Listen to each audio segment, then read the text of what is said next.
성경 신약 마테오복음서 나병 환자를 고치시다.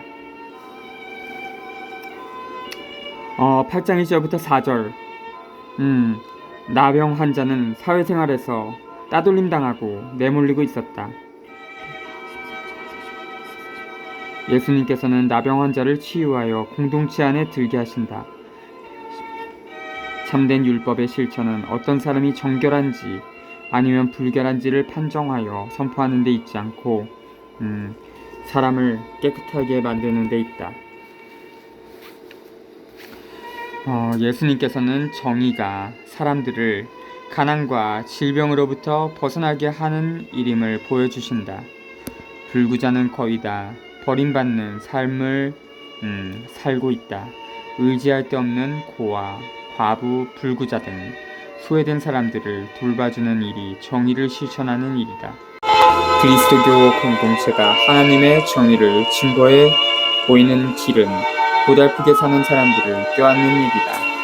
사람들에게 가장 큰 감동을 주는 기적은 그런 정의를 실천하는 기적이다.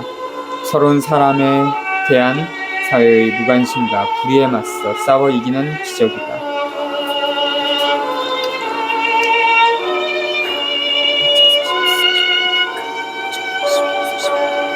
8.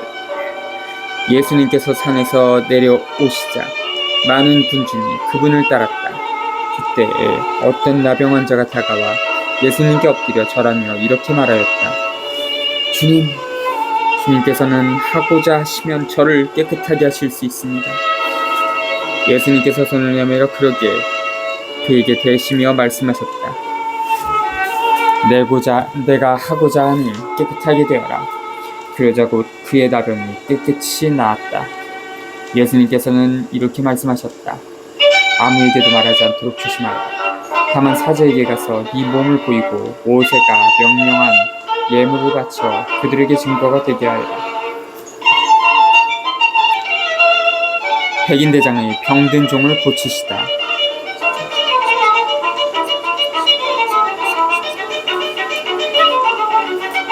예수님께서 카퍼르나움에 들어가셨을 때 한 백인대장이 다가와 도움을 청하였다. 그가 이렇게 말하였다. 주님, 제 종이 중풍으로 집에 들어누워 있는데 몹시 괴로워하고 있습니다. 예수님께서 내가 가서 그를 고쳐주마 하시자 백인대장이 대답하였다. 주님, 저는 주님을 제 지붕 아래로 모실 자격이 없습니다. 그저 한 말씀만 해주십시오. 그러면 제 종이 나을 것입니다. 사실 저는 상관 밑에 있는 사람입니다. 제 밑으로도 군사들이 있어서 이 사람에게 가라 하면 가고 저 사람에게 오라 하면 옵니다. 또 제 노예더러 이것을 하라 하면 합니다. 이 말을 들으시고 예수님께서는 감탄하시며 당신을 따르는 이들에게 이르셨다. 내가 진실로 너희에게 말한다. 나는 이스라엘의 그 누구에게서도 이런 믿음을 본 일이 없다. 내가 너희에게 말한다.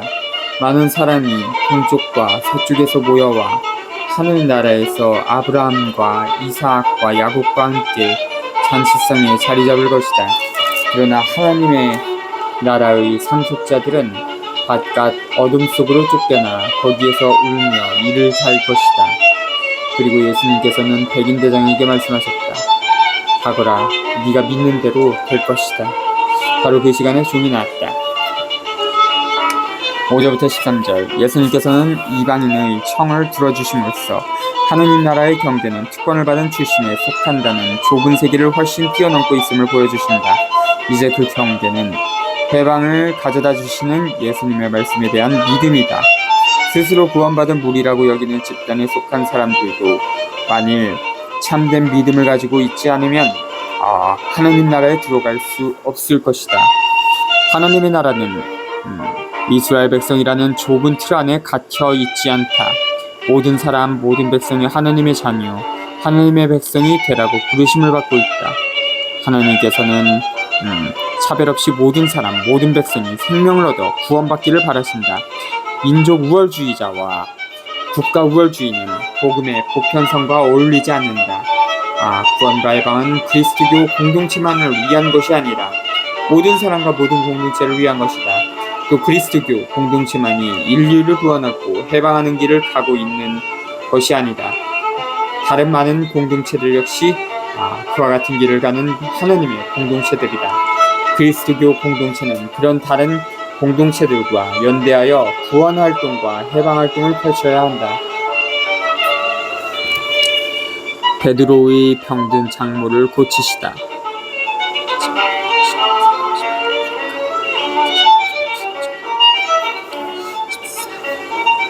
베드로는 기운이었나봐요. 예수님께서 베드로의 집으로 가셨을 때 그의 장모가 열병으로 들어 누워 있는 것을 보셨다. 예수님께서 당신 손을 그 부인의 손에 대시니 열이 가셨다. 그래서 부인은 일어나 그분의 시중을 들었다. 14에서 15절 공동체 안에 현존하여 계시는 예수님께서는 사람들을 악에서 자유롭게 하신다. 그에 대한 응답으로 자유롭게 된 사람들은 공동체를 섬기게 된다. 많은 병자를 고치시다.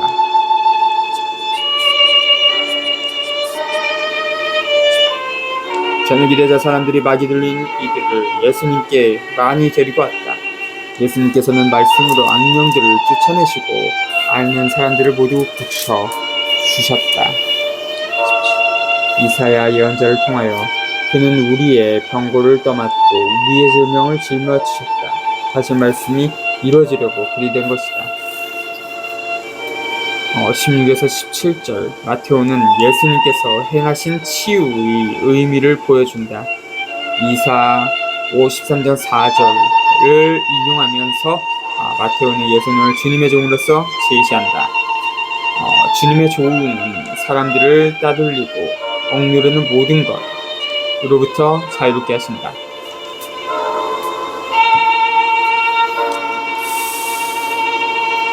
예수님을 따르려면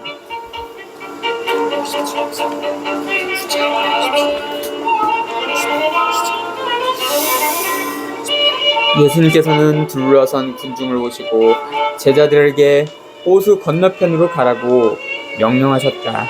그때 한 율법 학자가 다가와 예수님께 스승님 어디로 가시든지 저는 스승님을 따르겠습니다 하고 말하였다. 그러자 예수님께서 그에게 말씀하셨다. 여우들도 굴이 있고 하늘의 새들도 보금자리가 있지만 사람의 아들은 머리를 기댈 곳조차 없다. 그분의 제자들 가운데 어떤 이가 주님 먼저 집에 가서 아버지의 장사를 지내게 허락해 주십시오 하고 말하였다. 예수님께서는 그에게 너는 나를 따라라. 죽은 이들의 장사는 죽은 이들이 지내도록 내버려 두어라 하고 말씀하셨다.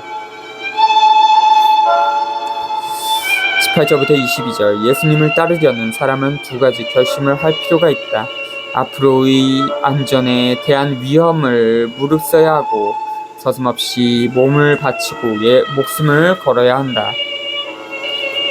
예수님을 따르고자 하는 사람은 모든 것이 하나님의 소유요 모든 사람이 함께 누리라고 주신 선물임을 인정하고 살아야 한다. 불의한 사회와 세계 속에서 가난한 사람들과 가난한 나라들을 편들자면 그들과 가난한 생활을 나눌 도리밖에 없다. 가난한 사람들과 더불어 기쁨과 슬픔, 운명을 함께 하는 길밖에 없다. 한운 상제에 얼매여 가지고서는 하나님의 나라를 실현하는 일에 몸 바치기가 어렵다. 자기 부모, 형제자매, 자녀만 지나치게 걱정하다 보면 사랑과 정의를 실현하여 온 인류를 화해하게 하고 일치하게 하는 아주 급한 일에 나서기가 쉽지 않다. 풍랑을 가라앉히시다.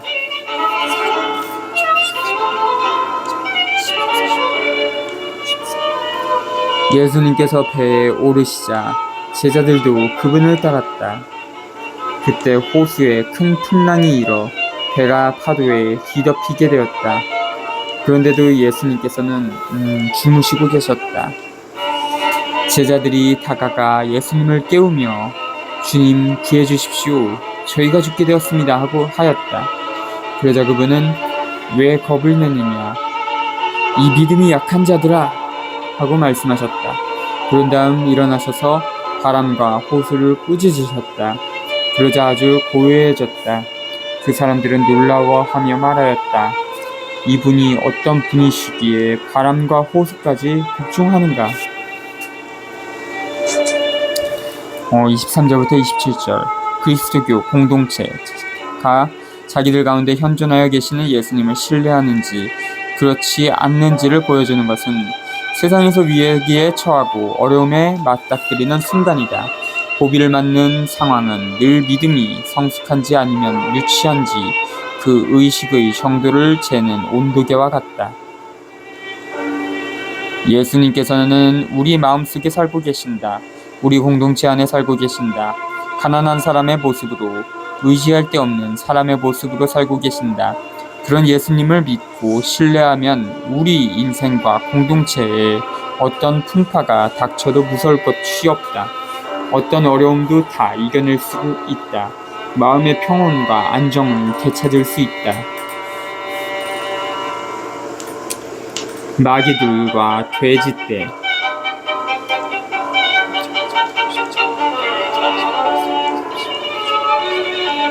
예수님께서 건너편 가다라인들의 지방에 이르셨을 때 마귀 들린 사람 둘이 무덤에서 나와 그분께 마주왔다.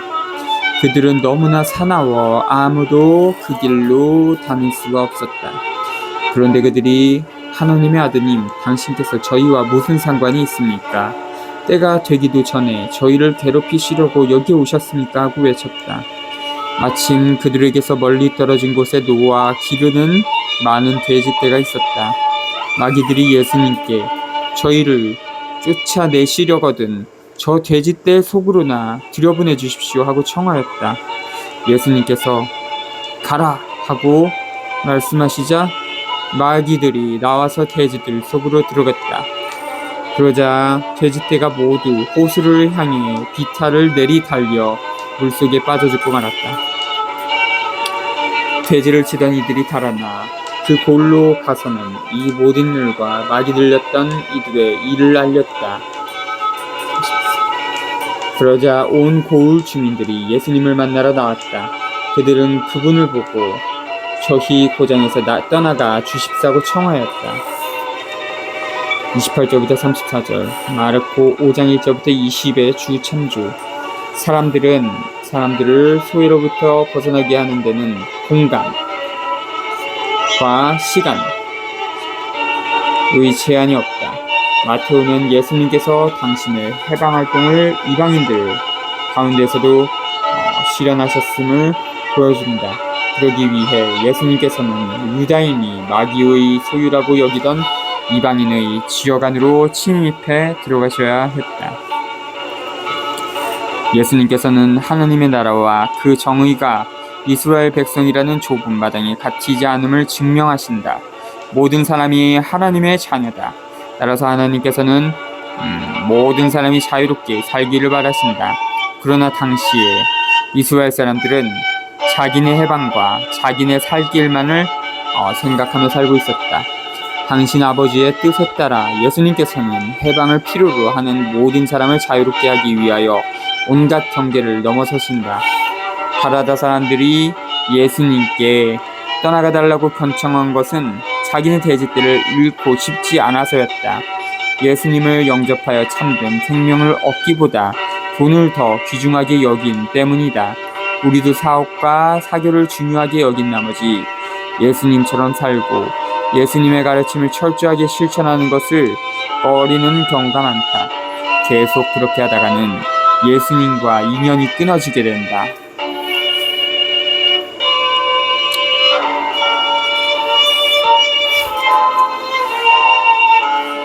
9장 1절부터 8절, 마르코 2장 1절부터 12절의 주 참조. 마테오는 결론에 사람들에게 그러한 권한을 주신 하느님이라는 말을 덧붙인다. 그런 모양으로 이 일화는 용서하는 권한이 교회 공동체에 넘겨졌음을 보여주는 일화로 바뀐다.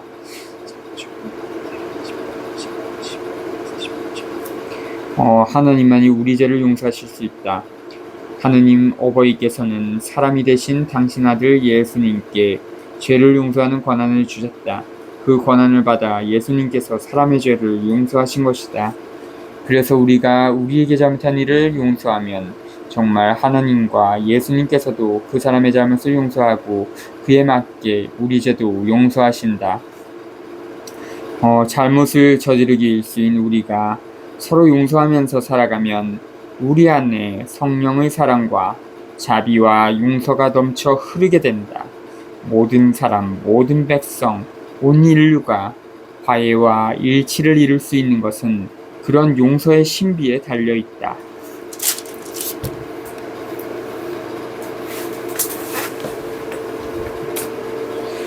중풍 환자를 고치시다.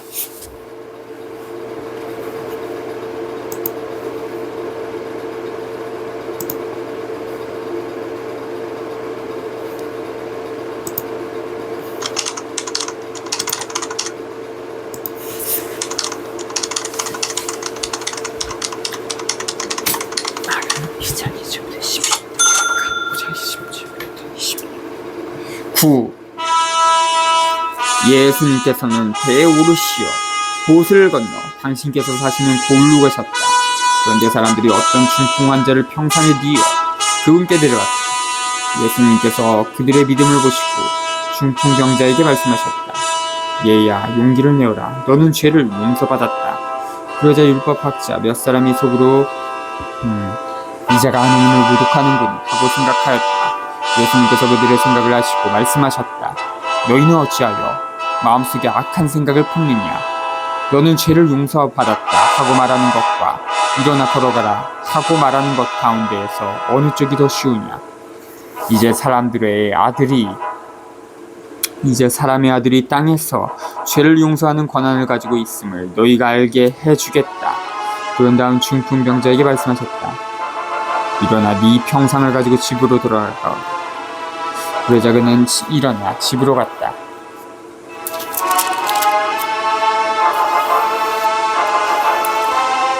이 일을 보고 군중을 두려워하며 사람들에게 그러한 권한을 주신 하나님을 찬양하였다.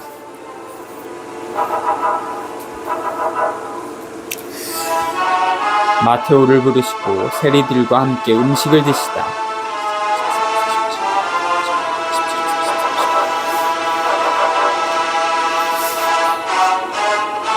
예수님께서 그곳을 떠나 길을 가시다가 마테오라는 사람이 세관에 앉아있는 것을 보시고 말씀하셨다.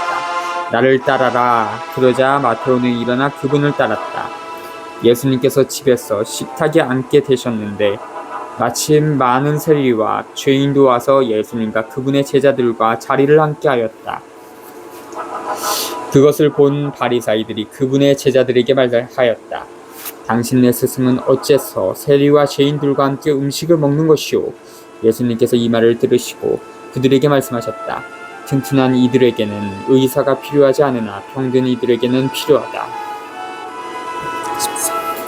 너희는 가서 내가 바라는 것은 희생제물이 아니라 자비다 하신 말씀이 무슨 뜻인지 배워라. 사실 의인이 아니라 죄인을 부르러 왔다. 9절부터 13절, 마르코 2장 13절부터 17의 주 첨조, 마테오는 호세 6장 6절을 인용함으로써 예수님께서 받으신 사명의 의무를 밝힌다. 즉 하나님 나라의 정의는 사람과 때려야 뗄 수 없는 관계에 있다. 예수님께서는 죄인 취급당하는 사람들과 불결하다고 취급당하는 사람들의 친구로서 그들이 떳떳하게 사회생활을 하게 하신다.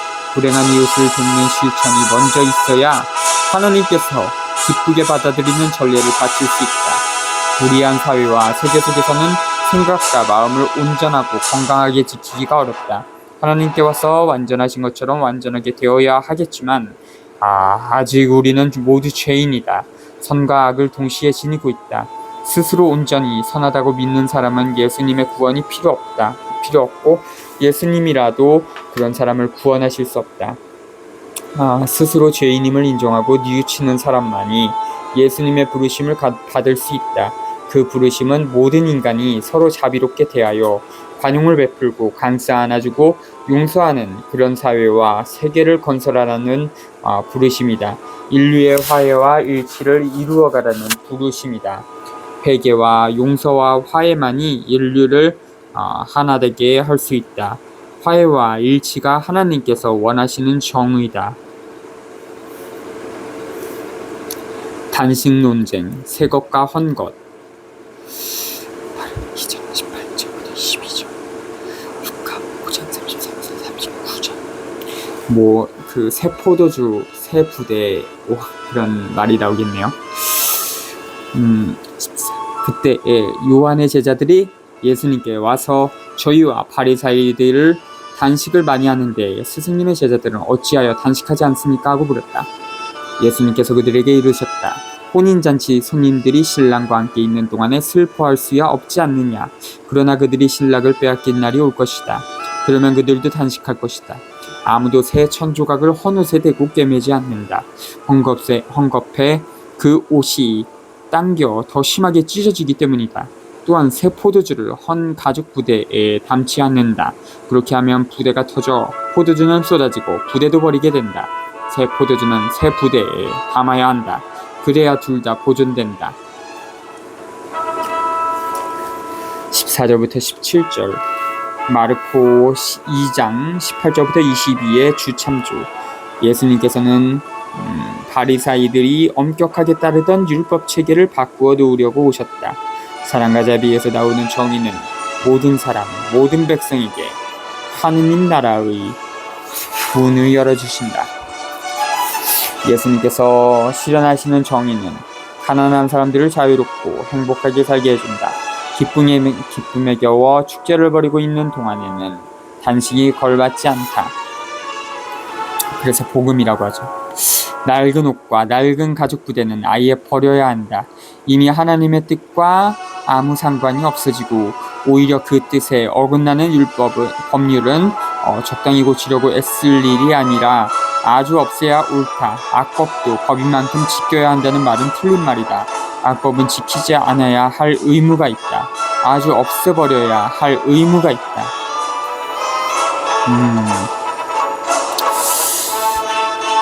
악법은 지키지 않아야 할 의무가 있다.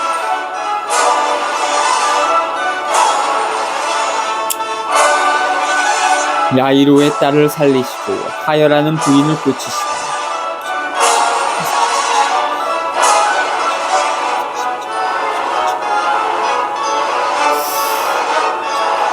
예수님께서 그들에게 이 말씀을 하고 계실 때 한 회당장이 와서 예수님께 엎드려 절하며 제 딸이 방금 죽었습니다.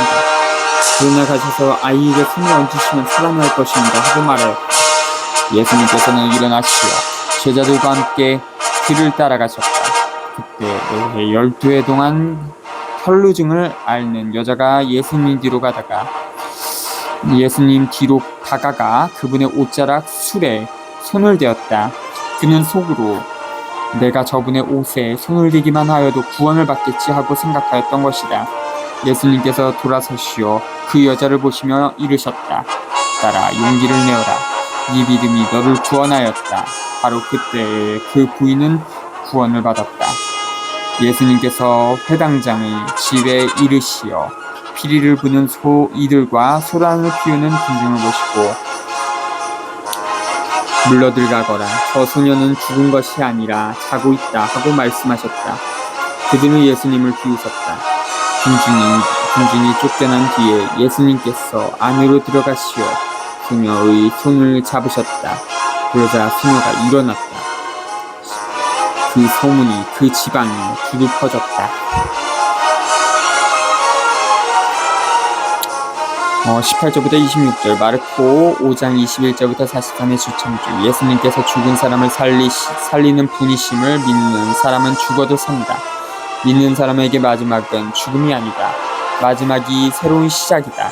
새로운 생명, 부활한 생명으로 다시 난다. 이것이 그리스도인의 생명관이다. 죽음은 끝이 아니라 새로운 삶으로 건너가고 옮겨갑니다. 율법은 월경을 하거나 하여라는 여자가 다른 사람을 접촉하는 것을 금하고 그런 여자와 접촉하는 것을 금했다. 불결해질 위험이 있다는 것이다. 즉 하나님과 멀어질 위험이 있다는 것이다. 그런데 예수님께서는 그런 일을 골라서 하신다. 예수님께서는 우리와 함께 계시는 하나님이셨던 것이다. 그렇게 함으로써 예수님께서는 선입견, 특히 종교적 선입견을 가져서는 안 된다고 가르치신다. 사람이 자유롭게 살지 못하게 가로막는 법률은 하느님으로부터 나온 법률이 아니다.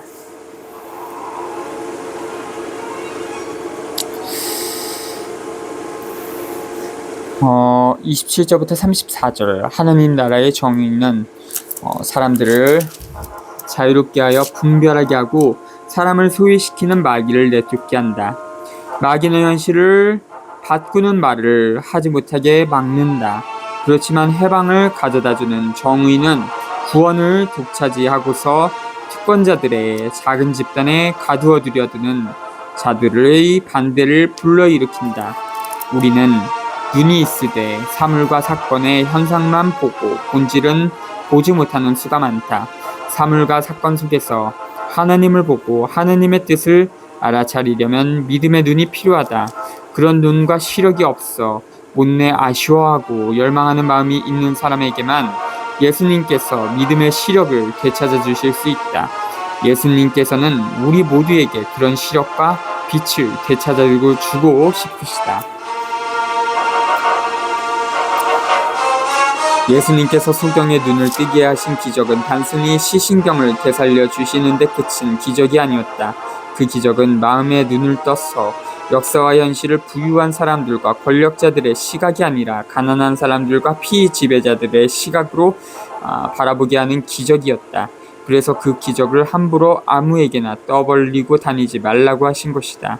그 기적은 가난한 사람들과 피지배자들이 알아들어야 할 기적, 그런 사람들에게 일어나야 할 기적이었다. 완고한 부자들과 권력자들은 그런 기적을 가장 무서워한다. 옳은 것을 옳다고 말하고 옳지 않은 것을 옳지 않다고 말하지 못하게 하는 것은 분명 마귀가 하는 짓이다. 마귀에게 가히 눌려서 바른 말을 못하는 것이다. 사상과 언론의 자유, 표현의 자유를 행사하지 못하는 사람은 마귀에게 사로잡힌 정말 불쌍한 벙어리다. 이런 벙어리가 바른 말을 하고 나서는 것이 정말 큰 기적이다. 예수님을 믿으면 바른 말을 마음껏 할 수 있는 힘과 용기를 얻는다. 위선을 일삼는 바리사이들은 벙어리 마귀를 쫓아내시는 예수님을 오히려 마귀에게 사로잡혔다고 모함한다. 불의한 권력자들과 인정 없는 부자들은 화해와 일치를 위하여 일하는 사람들을 불온한 사상을 지닌 불순분자로 몰아 고문하고 가두고 죽이기까지 한다.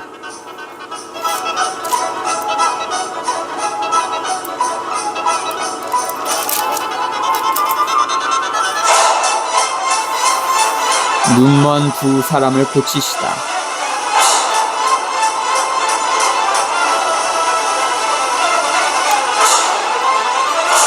예수님께서 그곳을 떠나 길을 가시는데 눈먼 사람들이 따라오면서 다윗의 자손이시여 저희에게 자비를 베풀어 주십시오 하고 외쳤다. 예수님께서 집 안으로 들어가시자 그 눈먼 이들이 그분께 다가왔다. 예수님께서 그들에게 내가 그런 일을 할 수 있다고 너희는 믿느냐 하고 물으시자 그들이 예 주님 하고 대답하였다. 그때 예수님께서 그들의 눈에 손을 대시며 이르셨다. 너희가 믿는 대로 되어라. 그러자 이들의 눈이 열렸다.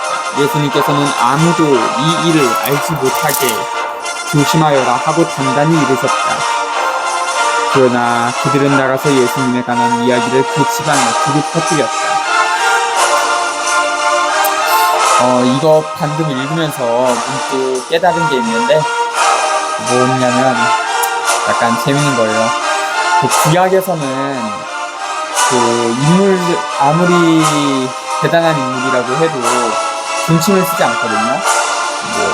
모세, 다윗, 솔로몬, 이사야, 예레미야 막 이런 식으로 얘기를 하지 다윗님, 모세님, 솔로몬님 뭐 그렇게 얘기하지 않잖아요.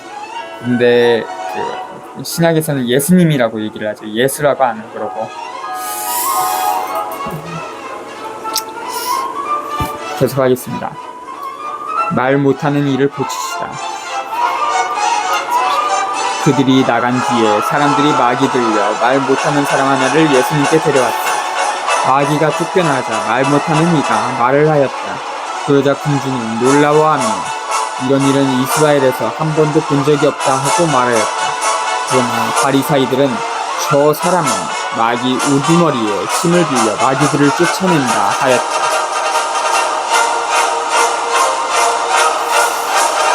수확할 것은 많은데 일꾼은 적다.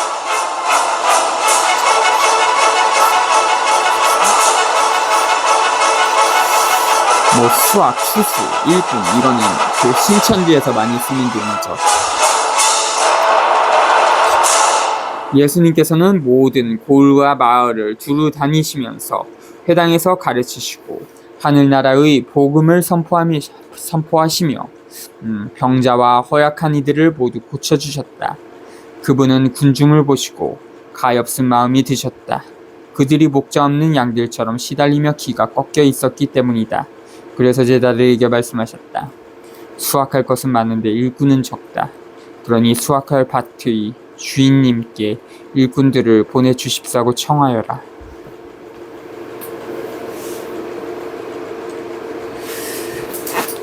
35절부터 38절.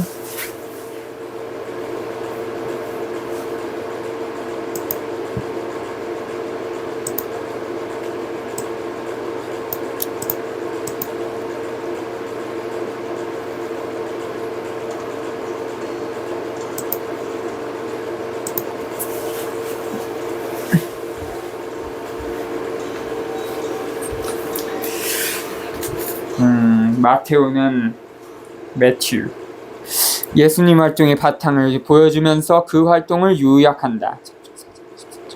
예수님의 활동은 현실을 바라보는 데서 생긴다. 예수님께서는 현실을 바로 보고 불쌍한 마음이 드신다. 즉 지치고 기가 죽은 백성과 한마음이 되신다. 할 일은 엄청나다. 예수님의 사업을 이어받으려고 결심하는 사람들이 필요하다. 공동체는 하나님 나라의 기쁜 소식을 온 세상에 전하려는 집념을 가져야 한다. 또한 그 신성한 사명에 앞장서기로 결심하는 일꾼들이 필요함을 깊이 의식해야 한다. 우리 사회와 세계는 불의가 제도와 체제로 굳어져 있다. 결코 무너질 것 같지 않은 그 엄청난 불의, 폭력, 인간차별, 인종차별을 없애는 데는 개인 활동만으로는 부족하다. 연대하고 조직된 공동체들이어야 정의를 실현할 수 있다. 우리는 모두 사랑과 정의를 실현하려는 공동체 활동에 열심히 참여해야 한다. 그러면 우리도 모두 추수하시는 하나님의 일꾼이 될 수 있다. 우리 모두 하나님의 일꾼이 되게 해주시도록 기도드리자. 또 말과 표양으로 모든 신자를 하나님의 일꾼으로 만드는 일에 모든 시간과 일생을 바치고 온 마음과 온 힘을 기울이는 성직자들과 수도자들을 많이 보내주시도록 기도드리자.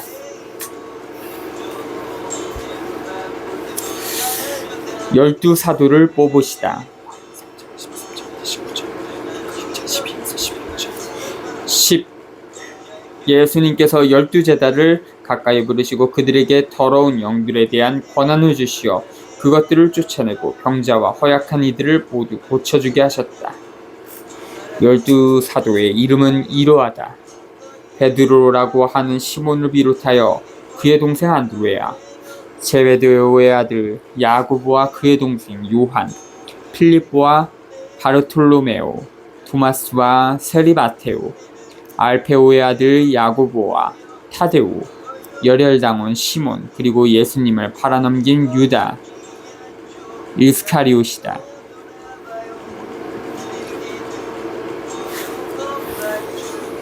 어, 10장 1절부터 4절. 제자들도 예수님과 똑같은 권능, 즉 사람들을 소외에서 벗어나게 하고 모든 악에서 그들을 자유롭게 할 권능을 받는다. 12제자는 새로운 공동체의 핵심을 이룬다. 그들은 예수님의 활동과 말씀을 이어받아 계속하도록 부르심을 받는다. 예수님께서는 12명의 사람을 불러 제자로 삼으신다. 12이라는 숫자는 상징적이다. 이 숫자는 이스라엘 12지파를 가리키고 하나님 백성 전체를 가리킨다. 하나님 백성 전체가 예수님의 제자가 됨을 상징한다. 하나님 백성 전체가 예수님의 제자가 되어 모든 사람과 모든 백성을 자유롭게 하는 일에 나서야 한다는 뜻이다. 온 인류, 온 세계 속의 정의를 구현해야 한다는 뜻이다. 예수님께서 당신 제자로 뽑으신 사람들은 어부나 세리 등 세상에서 무시당하는 사람들이었다. 영리하고 잘났다고 뻐기는 자들은 예수님께서 부르셔도 따르지 않는다. 못나 보이는 사람들, 순해서 가난해진 사람들이 예수님을 받아들이고 따른다. 가난하신 예수님을 본받아 스스로 가난하게 살면서 수많은 사람들의 가난을 이겨내려고 한다. 이거 방금 해설을 읽으면서 연상된 거는 하느님과 12지파 그거랑 예수님과 12제자.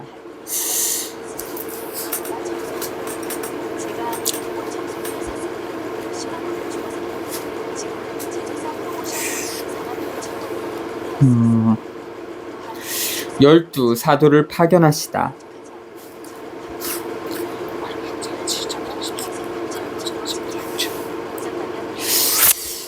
5절부터 15절 제자들이 받은 사명은 새로운 목자이신 예수님을 따르도록 백성을 다시 불러 모으는 일이다. 이 사명은 하나님 나라를 선포함으로써 그리고 그 나라의 현존을 구체화하는 활동을 펼침으로써 이루어진다. 그 사명은 감사하면서 가난하게 살고 하나님을 신뢰하는 분위기 속에서 펼쳐진다. 또 그 사명은 평화라는 기본적인 선익을 전해주는 데 있다. 즉 인간 삶의 모든 면을 온전하게 실현하는 데 있다. 파견을 받은 사람들은 해방을 가져다 주러 온 사람들이다. 그들은 배척하는 것은 구원을 배척하는 짓이고 자기네 위에 심판을 스스로 불러오는 짓이다. 각 나라와 세계 속에서 소수에 지나지 않는 참된 예수 추종자들은 모두 예수님의 제자들이다. 제자들의 사명은 사랑과 정의가 넘치는 하늘 나라를 선포하고 실현하는 일이다. 불의한 사회의 고질병을 고쳐나가는 일이다. 불의한 사회 속에서 살아가는 사람들은 알게 모르게 많든 적든 그 불의에 물들어 병에 걸려 있게 마련이다. 그런 사람들로 하여금 불의와 단호히 손을 끊고 갈라서게 만드는 일, 그 병을 고쳐주는 일이 예수님의 제자들이 할 일이다. 먼저 내 자신 안에서, 우리 가족 안에서, 우리 공동체 안에서 복음을 선포하고 실천하는 가운데 그런 고질병을 고쳐나갈 필요가 있다. 거기서 출발하여 조금씩 범위를 넓혀 나가는 것이 순서다. 우리는 하나님의 나라를 이루는데 온 마음과 온 힘을 기울이는 가운데 음식과 옷과 집에 대한 지나친 근심 걱정을 털어버려야 한다. 모든 사람이 그렇게 하면 하나님께서 필요한 것을 다 마련해 주실 것이다. 복음 선포는 평화를 가져다주는 선포다. 복음을 받아들이고 실천하는 사람은 마음속에 그윽한 평화를 누릴 것이다. 사람들이 당장 복음을 알아듣지 못하고 받아들이지 않아도 인내로 참고 애쓰느라면 언젠가 효과가 나타날 것이다.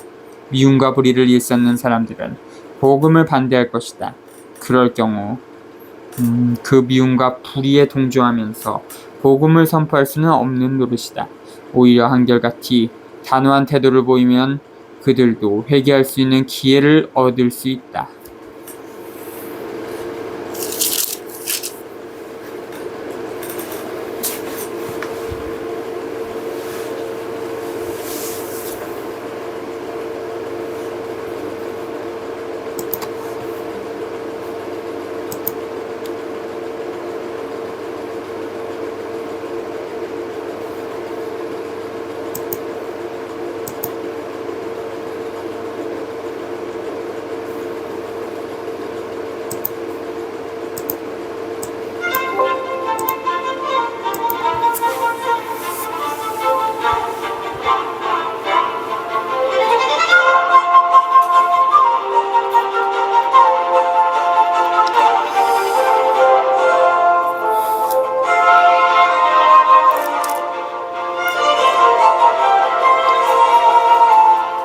예수님께서 이 12사람을 보내시며 이렇게 분부하셨다. 다른 민족들에게 가는 길로 가지 말고 사마리아인들의 고을에도 들어가지 마라. 이스라엘 집안의 길은 양들에게 가라. 가서 하늘나라가 가까이 왔다 하고 선포하여라. 앓는 이들을 고쳐주고 죽은 이들을 일으켜주어라. 나병 환자들을 깨끗하게 해주고 마귀들을 쫓아내어라. 너희가 거저받았으니 거저주어라. 전대에 금도 은도 구리금도 지니지 마라. 금은동 여행 보따리도 여벌옷도 신발도 지팡이도 지니지 마라. 일꾼이 자기 먹을 것을 받는 것은 당연하다. 어떤 고을이나 마을에 들어가거든 그곳에서 마땅한 사람을 찾아내어 떠날 때까지 거기에 머물러라. 집에 들어가면 그 집에 평화를 빈다고 인사하여라. 그 집이 평화를 누리기에 마땅하면 너희의 평화가 그 집에 내리고 마땅하지 않으면 그 평화가 너희에게 돌아올 것이다. 누구든지 너희를 받아들이지 않고 너희 말도 듣지 않거든 그 집이나 그 고을을 떠날 때에 너희 발의 먼지를 털어버려라. 내가 진실로 너희에게 말한다. 심판날에는 소돔과 고모라 땅이 그 고을보다 견디기 쉬울 것이다. 박해를 각오하여라.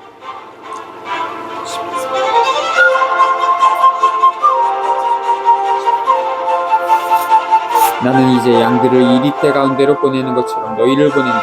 그러므로 뱀처럼 슬기롭고 비둘기처럼 순박하게 되어라. 사람들을 조심하여라. 그들이 너희를 의회에 넘기고 회당에서 채찍질할 것이다. 또 너희는 나 때문에 총독들과 임금들 앞에 끌려가 그들과 다른 민족들에게 증언할 것이다. 사람들이 너희를 넘길 때 어떻게 말할까? 무엇을 말할까? 걱정하지 마라. 너희가 무엇을 말해야 할지 그때 너희에게 일러주실 것이다.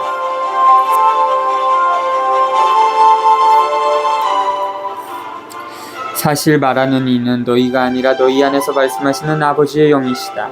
형제가 형제를 넘겨 죽게 하고 아버지가 자식을 그렇게 하며 자식들도 부모를 거슬러 일어나 죽게 할 것이다. 그리고 너희는 내 이름 때문에 모든 사람에게 미움을 받을 것이다. 그러나 끝까지 견디는 이는 구원을 받을 것이다. 어떤 고을에서 너희를 박해하거든 다른 고을로 피하여라. 내가 진실로 너희에게 말한다. 너희가 이스라엘의 고을들을 다 돌기 전에 사람의 아들이 올 것이다. 제자는 스승보다 높지 않고 종은 주인보다 높지 않다. 제자가 스승처럼 되고 종이 주인처럼 되는 것으로 충분하다. 사람들이 집주인을 베엘제불이라고 불렀다면 그 집 식구들에게야 얼마나 더 심하게 하겠느냐.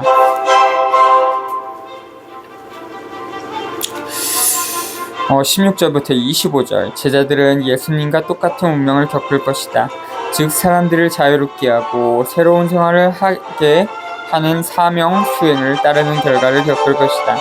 그 사명 수행은 많은 사람들의 이익에 반대될 것이다. 그래서 밖에 분열 징후를 불러 일으킬 것이다. 심지어 가정 안에서까지도 그런 일이 일어날 수 있을 것이다. 많은 경우 재판정에 끌려가 유죄 판결을 받을 것이다. 그렇지만 그 사명 수행을 인도하는 분은 성령이시다. 따라서 제자들은 끝까지 견딜 수 있을 것이고 괴롭힘을 받으면서도 두려워하지 않고 역사의 심판관이신 주 예수님께서 온전히 나타나실 것을 믿어 안심할 것이다. 모든 사람은 똑같은 하나님의 자녀로서 서로 사랑해야 한다는 기쁜 소식을 선포하는 사람들. 모든 것은 하나님께서 선물로 주신 하나님의 소유로서 온 인류가 골고루 나누어 사용해야 한다는 정의를 실현하는 일에 몸바치는 사람들은 불의한 사회와 세계의 심장부를 공격하고 그 뿌리를 뒤흔든다. 그래서 예수님처럼 살아가는 그 사람들은 박해, 탄압, 고문, 재판, 단죄, 죽임까지 당할 것이다. 가족에게까지 외면당하기도 한다. 이때 가장 힘든 것은 외로움이다. 이 고독을 이기게 해주는 것은 하나님께 대한 굳은 믿음이다. 예수님과 성령께서 힘을 북돋아 주실 것이다.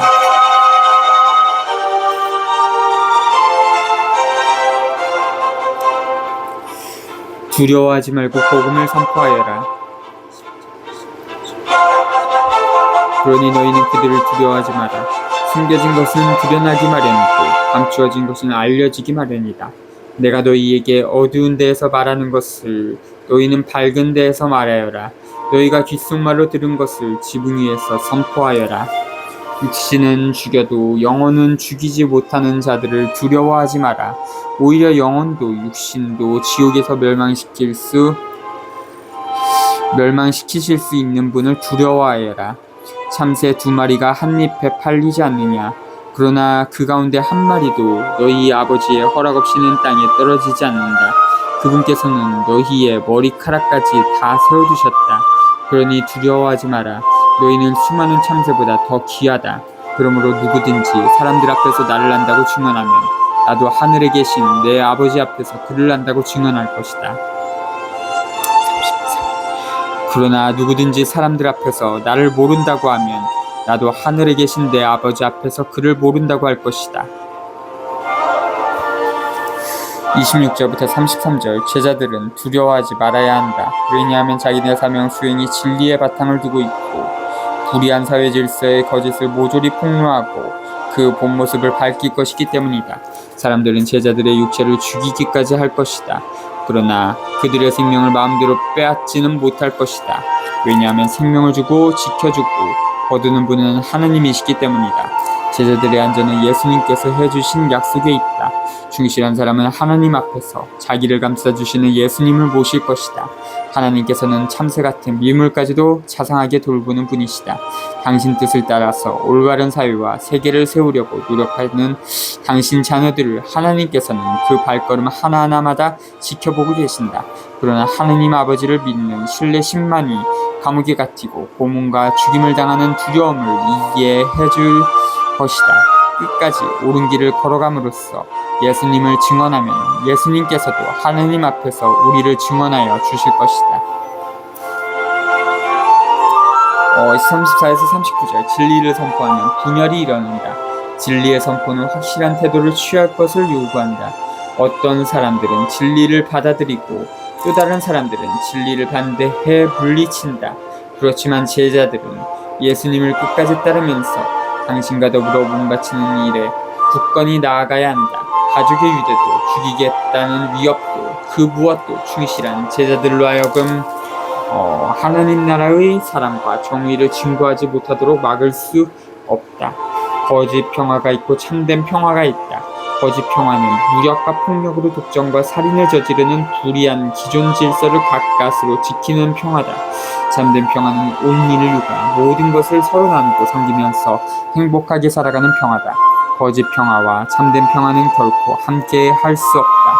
서로 피나는 싸움을 벌일 도리밖에 없다. 적당한 평화는 없다. 예수님께서는 거짓 평화를 위하여인데 위여라고 써있네요. 일하는 사람들과 참된 평화를 위하여 일하는 사람들을 싸움 붙이려 오셨다. 그 싸움은 목숨을 걸어놓은 피나는 싸움이 될 것이다. 이 싸움은 역사가 생긴 이래 계속되어 오고 있으며 하나님의 나라가 완성될 때까지 이어질 것이다.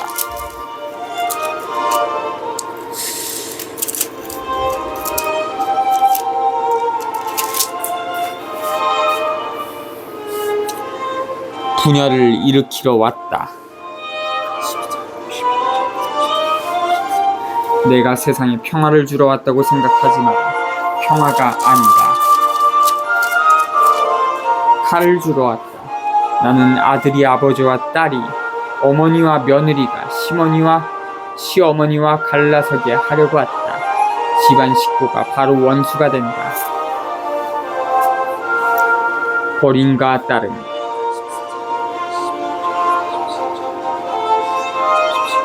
아버지나 어머니를 나보다 더 사랑하는 사람은 나에게 합당하지 않다. 아들이나 딸을 나보다 더 사랑하는 사람도 나에게 합당하지 않다. 또 지 십자가를 지고 나를 따르지 않는 사람도 나에게 합당하지 않다. 지 목숨을 얻으려는 사람은 목숨을 잃고 나 때문에 지 목숨을 잃는 사람은 목숨을 얻을 것이다. 너희를 받아들이는 이들이 받을 상. 너희를 받아들이는 이는 나를 받아들이는 사람이고 나를 받아들이는 이는 나를 보내신 분을 받아들이는 사람이다. 예언자를 예언자라서 받아들이는 이는 예언자가 받는 상을 받을 것이고 의인을 의인이라서 받아들이는 이는 의인이 받은 상을 받을 것이다. 내가 진실로 너희에게 말한다. 이 작은 이들 가운데 한 사람에게 그가 제자라서 시원한 물 한 잔이라도 마시게 하는 이는 자기가 받을 상을 결코 잃지 않을 것이다. 40절부터 42절. 사명을 수행하라고 파견을 받은 제자들은 다름 아닌 보잘것없는 사람들이다. 예수님께서는 그 보잘것없는 사람들과 당신 자신을 하나로 보신다. 왜냐하면 그들이 당신 말씀과 활동을 세상에 가져다 주기 때문이다. 복음을 선포하는 보잘것없는 가난한 사람들을 조금이라도 도와주고 협력하는 사람은 그에 따른 보답과 상을 풍성하게 받을 것이다. 11. 예수님께서 12 제자에게 다 지시하시고 나서 유다인들의 여러 고을에서 가르치시고 복음을 선포하시려고 그곳에서 떠나가셨다. 세례자 요한의 질문에 답변하시다. 그런데 요한이 그리스도께서 하신 일을 감옥에서 전해 듣고 제자들을 보내시어 오실 분이 선생님이십니까? 아니면 저희가 다른 분을 기다려야 합니까? 하고 물었다. 예수님께서 그들에게 대답하셨다. 요한에게 가서 너희가 보고 듣는 것을 전하여라. 눈먼 이들이 보고 다리 저는 이들이 제대로 걸으며 나병 환자들이 깨끗해지고 귀먹은 이들이 들으며 죽은 이들이 되살아나고 가난한 이들이 복음을 듣는다. 나에게 의심을 품지 않는 이는 행복하다. 11장 1절부터 6절. 예수님께서는 정말 기다리던 메시아이신가? 예수님께서는 이 질문에 대해서 말로 답변을 하지 않으신다. 왜냐하면 메시아의 오심은 단순한 관념이나 이론이 아니기 때문이다. 메시아께서는 사람들이 메시아 시대에 이루어지기를 기다리던 바를 실현하는 구체적인 실천을 통하여 오신다. 즉 가난한 사람들과 억누리는 사람들을 자유롭게 하는 실천을 통하여 오신다. 세례자 요한은 부당한 지배 권력에 맞서다가 감옥에 갇혀 있었다. 요한은 강력한 권능을 떨치시는 메시아를 기대하고 있었다. 그러나 예수님께서는 천지를 뒤흔들 만한 그런 위력을 떨치지 않고 한없이 양순하고 겸손한 모습만을 보이고 계신다. 사회에서 뒤처진 사람들, 밑바닥 사람들, 무시당하는 사람들, 가진 것 없고 배운 것 없고 힘이 없어 서러운 사람들과 친밀하게 지내고 그들과 더불어 하찮게 보이는 일만을 하고 계신다. 예수님께서 요한이 보는 사람들에게 답변하신다. 가난한 사람들로 하여금 눈을 떠 현실과 역사를 제대로 보게 하고 귀를 열어 올바른 말을 듣게 하고 입을 열어 옳은 말을 하게 하고 불의한 사회에 의하여 물들고 찌들어진 마음과 몸의 병을 고쳐주고 기쁜 소식을 받아들이고 실천하게 한다고 그 증표로서 실제로 소경과 귀머거리와 벙어리와 절름발이를 고쳐주고 병자들을 낫게 한다고 답변하신다. 그리고 하찮게 보이는 그런 행동의 위력을 믿는 사람은 행복하다고 말씀하신다. 세례자 요한에 관하여 말씀하시다.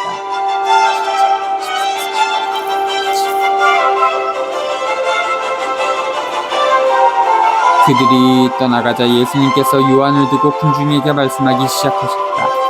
너희는 무엇을 구경하러 광야에 나갔더냐? 바람에 흔들리는 갈대냐? 아니라면 무엇을 보러 나갔더냐? 고운 옷을 입은 사람이냐? 고운 옷을 걸친 자들은 왕궁에 있다. 아니라면 무엇을 보러 나갔더냐?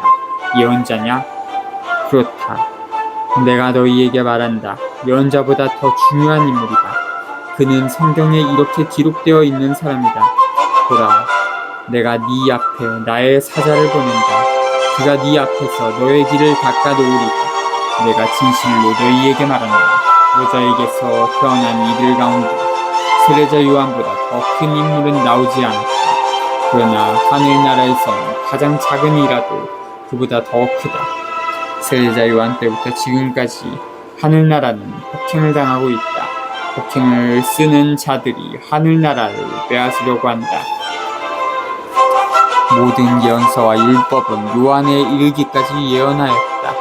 너희가 그것을 받아들이고자 한다면 요한이 바로 오기로 되어 있는 엘리야다. 귀 있는 사람은 들어라. 7절부터 15절. 구약에서 세례자 요한보다 위대한 사람은 없다. 그럴지라도 세례자 요한은 미리 예언하고 예고하는 구약에 속하고 구약의 예언은 이미 실현되는 신약에 속하지 않는다. 12절은 해석하기가 어렵다. 아마도 복음제자는 하나님의 나라가 폭력에 희생되어 왔음을 보여주고자 하는 것 같다. 왜냐하면 불의한 낡은 사회가 허물어지지 않으려고 반발하고 사납게 반응하기 때문이다. 하나님의 뜻에 반대하는 자들의 폭력을 예수님 자신이 당신 사명을 수행하면서 체험하실 것이다. 다시 오기로 된 엘리야는 하나님께서 보내실 선구자에 관한 말라키의 예언에 나온다. 보라, 주님의 크고 두려운 날이 오기 전에 내가 너희에게 엘리야 예언자를 보내리라. 예수님께서는 세례자 요한이 바로 그 엘리야라고 말씀하신다. 우리도 세례자 요한처럼 사람들로 하여금 예수님을 받아들임으로써 인생의 목표와 방향을 바꾸어 미움과 불의를 끊고 사랑과 정의를 실천하도록 준비시키는 선구자가 되어야 할 사명을 띠고 있다. 다시 온 엘리야로서 세례자 요한이 아무리 큰 인물이라 하더라도 정작 예수님과 하나가 된 가장 작은 사람에게 미치지 못한다. 요한은 예수님의 길을 준비한 사람이고 예수님의 제자들은 이미 예수님과 일치한 사람이기 때문이다.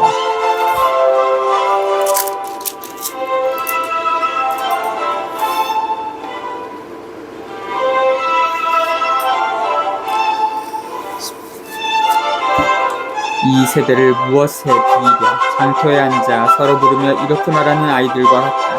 우리가 피리를 불어주어도 너희는 춤추지 않고 우리가 곡을 하여도 너희는 가슴을 치지 않았다. 사실 요한이 와서 먹지도 않고 마시지도 않자. 저자는 마귀가 들렸다 하고 말한다. 그런데 사람의 아들이 와서 먹고 마시자. 보라, 저자는 먹고요 술꾼이며 세리와 죄인들의 친구다 하고 말한다. 그러나 지혜가 옳다는 것은 그 지혜가 이런 일로 드러났다. 16에서 19절. 예수님 시대 백성의 지도자들은 어린이와 같은 모양으로 처신했다. 그들은 세례자 요한이 매우 엄격하니까 그를 미쳤다고 하고 예수님께서 너무 느긋하게 보이니까 지멋대로 산다고 한다. 그러나 그들은 세례자 요한과 예수님의 활동이 과연 하나님의 뜻이 실현되고 있음을 증거하고 있음을 살피지 않고 잊고 있다. 불의한 체제에 기대어 소비와 사치와 쾌락에 빠진 사람들은 새로운 사회, 올바른 사회를 꿈꾸지 않는다. 서로 위해주고 나누는 새로운 사회를 실현하려고 노력하는 사람이 이상하게만 보인다. 그런 사람이 하는 말은 싫기만 하다. 정신 나간 사람으로만 보인다. 유다교 지도자들이 어부 같은 못난이들이나 세리 같은 죄인 취급당하는 자들과 어울리고 친하게 지내는 예수님을 가찮게 보고 있다. 유다교 지도자들은 그런 사람들을 우습게 여기고 한사코 맥빠지게 하고 안 되겠다 싶으면 모함하고 공격하고 박해하고 죽이기까지 한다. 회개하지 않는 고의들.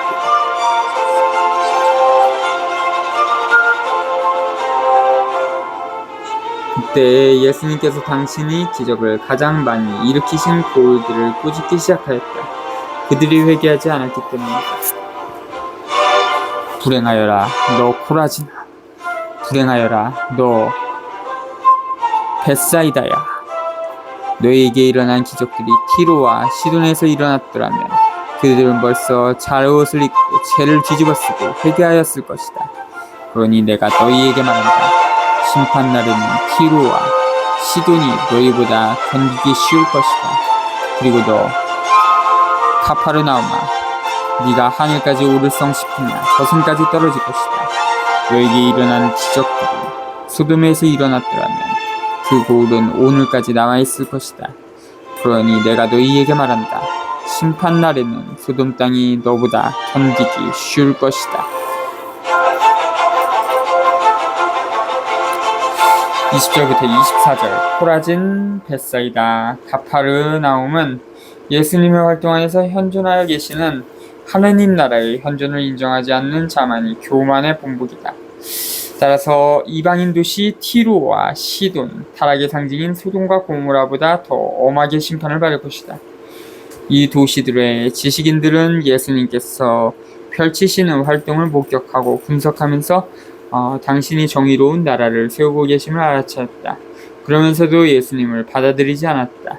백성에 대한 영향력과 권력을 포기하고 싶지 않아서였다. 돈을 버는 사업과 좋은 직업을 버리고 싶지 않아서였다.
하느님 아버지와 아들. 그때에 예수님께서 이렇게 말씀하셨다. 아버지, 하늘과 땅의 주님, 지혜롭다는 자들과 슬기롭다는 자들에게는 이것을 감추시고 철부지들에게는 드러내 보이시니 아버지께 감사드립니다. 그렇습니다, 아버지. 아버지와 선하신 뜻이 이렇게 이루어졌습니다. 나의 아버지께서는 모든 것을 나에게 넘겨주셨다. 그래서 아버지 외에는 아무도 아들을 알지 못한다. 또 아들 외에는, 그리고 그가 아버지를 드러내 보여주려는 사람 외에는 아무도 아버지를 알지 못한다. 내 멍에를 메어라. 고생하며 무거운 짐을 진 너희는 모두 나에게 오너라. 내가 너희에게 안식을 주겠다. 나는 마음이 온유하고 겸손하니 내 멍에를 메고 나에게 배워라. 그러면 너희가 안식을 얻을 것이다. 정녕 내 멍에는 편하고 내 짐은 가볍다. 25에서 30절. 예수님께서는 당신 말씀과 활동으로 아버지의 뜻을 드러내 보이신다. 아버지의 뜻은 당신 나라를 세우는 데 있다. 그러나 안다는 자들과 똑똑하다는 자들은 하나님 나라와 그 정의가 예수님을 통하여 현존하여 있음을 깨닫지 못한다. 그와 반대로 보잘것없는 사람들과 가난한 사람들이 예수님께서 펼치시는 활동의 의미를 꿰뚫고 그 활동을 이어받는다. 예수님께서는 안다는 자들과 똑똑하다는 자들이 백성에게 지운 무거운 짐을 벗겨주려고 오신다. 그러면서 예수님께서는 사랑과 정의를 실천하면서 살아가는 새로운 방법을 가져다 주신다. 이제 앞으로 가난한 사람들은 복음 전달자가 될 것이고 복음을 전하러 떠날 것이다. 스스로 잘났다고 생각하는 자들은 예수님을 해방자로 인정하거나 받아들이지 않는다. 자기는 내세울 것이 아무것도 없고 자랑할 것이 아무것도 없음을 통감하는 사람이 예수님을 해방자로 영접한다. 하나님 앞에서 자신이 아무것도 아님을 인정하는 겸손한 사람이라야 참된 하나님의 가난한 사랑과 하나님의 자녀로서 인간다운 참된 자부심을 느낄 수 있다. 그런 가난한 사람들만이 복음을 알아듣고 받아들일 수 있고 다른 사람들을 회개하게 하여 그들에게 하나님의 나라를 안겨줄 수 있다. 12장 1절부터 8절. 마르코 2장 23에서 28의 주참조. 마테오는 안식일 율법이 절대적인 것이 아님을 보여주기 위하여 한 가지 예를 보여준다. 사람들 사이에 계시는 하나님의 새로운 현존인 예수님께서는 성전보다 더 위대하신 분이며 안식일의 주인이시다. 따라서 예수님께서는 사랑과 자비를 사람들을 위하시는 하나님의 기본 태도로 제시함으로써 율법을 상대화할 권리를 가지고 계신다. 안식일 율법은 본래 취지가 거룩하고 좋은 것이었다. 사람을 노동의 굴레와 돈벌이와 사업에 얽매이지 않게 하는 좋은 법률이었다. 휴식을 취하고 이웃과 정답게 어울리고 문화생활을 즐기고 하나님께 경신례를 바치게 하는 법률이었다. 그러던 것이 바리사이들과 율법학자들의 해석에 따라서 사람들을 꼼짝 못하게 묶어놓는 지겨운 법으로 바뀌어 있었다. 예수님께서는 안식일 율법의 정신은 살리고 율법학자들의 지시는 따르지 않으신다. 인간이 만들어낸 규정과 법률은 하나님의 법에 맞추어 고칠 것은 고치고 없애야 할 것은 없애야 옳다. 바리사이들은 율법을 정확하게 지키기 때문에 스스로 거룩하다고 여기면서 율법을 모르기 때문에 지키지 못하는 사람들을 죄인으로 몰아세워 못살게 굴었다. 무지한 사람들을 죄책감에 시달리게 했다. 그러나 예수님께서는 안식일 규정 같은 율법보다도 인간의 생명이 더 귀하다고 말씀하신다. 하나님께서는 경신례의 이름으로 인간이 희생되는 것을 바라지 않으신다. 하나님의 뜻과 목적은 모든 사람이 함께 행복하게 사는 데 있다. 어떤 율법과 법률도 그 목적을 위해 있다.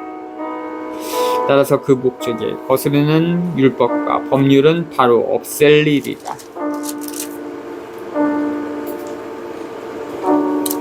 제자들이 안식일에 밀 이삭을 뜯다. 12. 그때 예수님께서 안식일에 밀밭 사이를 지나가시게 되었다. 그런데 그분의 제자들이 배가 고파서 밀 이삭을 뜯어먹기 시작하였다. 바리사이들이 그것을 보고 예수님께 말하였다. 보십시오, 선생님의 제자들이 안식일에 배에서는 안 되는 일을 하고 있습니다. 그러자 예수님께서 그들에게 말씀하셨다. 다윗과 그 일행이 배가 고팠을 때 다윗이 어떻게 하였는지 너희는 읽어본 적이 없느냐? 그가 하나님의 집에 들어가 사제가 아니면 그도 그의 일행도 먹어서는 안 되는 제사빵을 먹지 않았느냐? 또 안식일에 사제들이 성전에서 안식일을 어겨도 죄가 되지 않는다는 것을 율법에서 읽어본 적이 없느냐? 내가 너희에게 말한다. 성전보다 더 큰 이가 여기에 있다. 내가 바라는 것은 희생제물이 아니라 자비다 하신 말씀이 무슨 뜻인지 너희가 알았더라면 죄 없는 이들을 단죄하지는 않았을 것이다. 사실 사람의 아들은 안식일의 주인입니다. 안식일에 손이 오그라든 사람을 고치시다.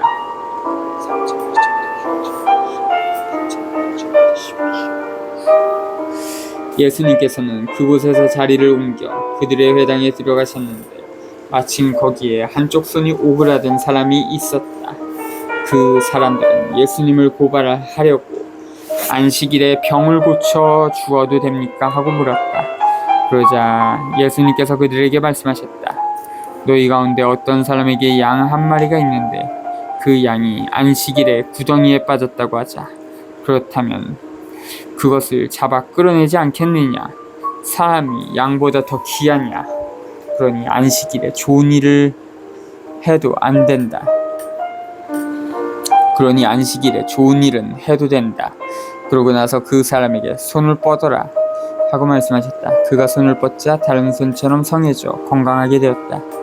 바리사이들은 나가서 예수님을 어떻게 없앨까 모의하였다. 주님의 종 예수님. 예수님께서는 그 일을 아시고 그곳에서 물러가셨다. 그런데도 많은 군중이 그분을 따랐다. 예수님께서는 그들을 모두 고쳐주시면서 당신을 다른 사람들에게 알리지 말라고 엄중히 이르셨다. 이사야 예언자를 통하여 하신 말씀이 이루어지려고 그리 된 것이다. 보아라, 내가 선택한 나의 종, 내가 사랑하는 이, 내 마음에 드는 이다. 내가 그에게 내 영을 주리니 그는 민족들에게 올바름을 선포하리라. 그는 다투지 않고 소리치지도 않으리니 거리에서 아무도 그의 소리를 듣지 못하리라.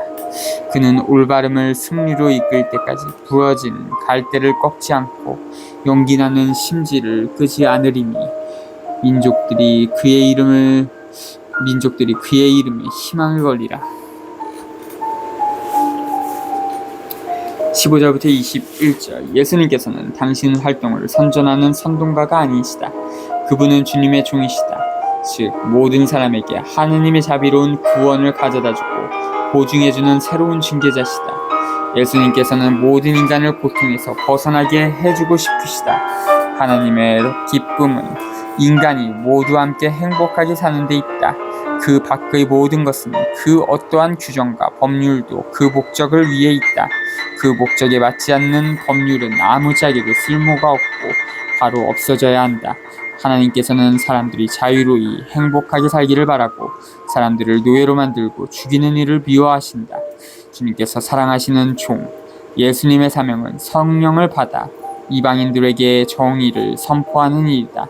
예수님의 양순하고 인자하신 태도, 사랑으로 정의를 실현하시는 태도에 이방인들이 감동을 하고 기대를 걸 것이다.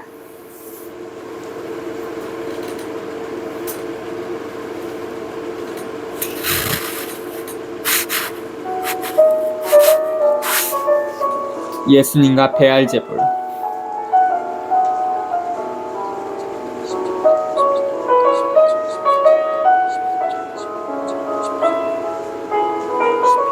그때 사람들이 막이 들려 눈이 멀고 말을 못하는 사람을 예수님께 데려왔다.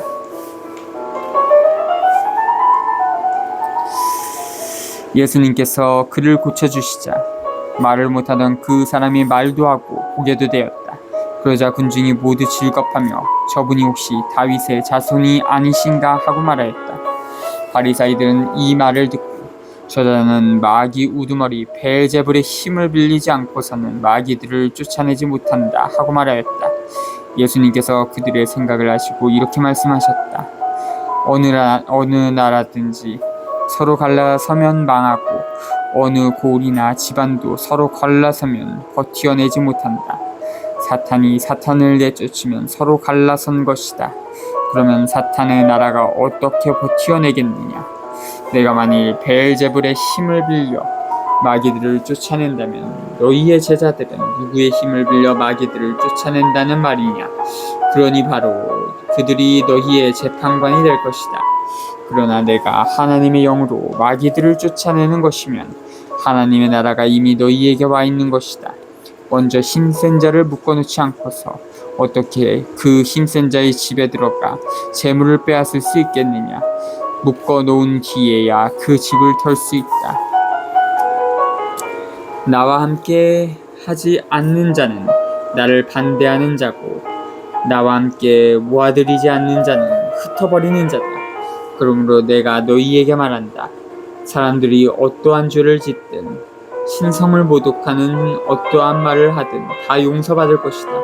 그러나 성령을 모독하는 말을 용서받지 못할 것이다. 사람의 아들을 거슬러 말하는 자는 용서받을 것이다. 그러나 성령을 거슬러 말하는 자는 현세에서도 내세에서도 용서받지 못할 것이다.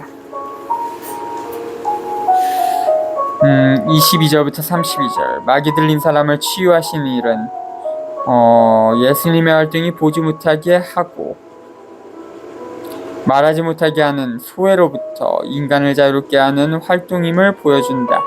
백성은 그런 활동을 보고서 예수님께서 메시아이심을 깨닫기 시작한다.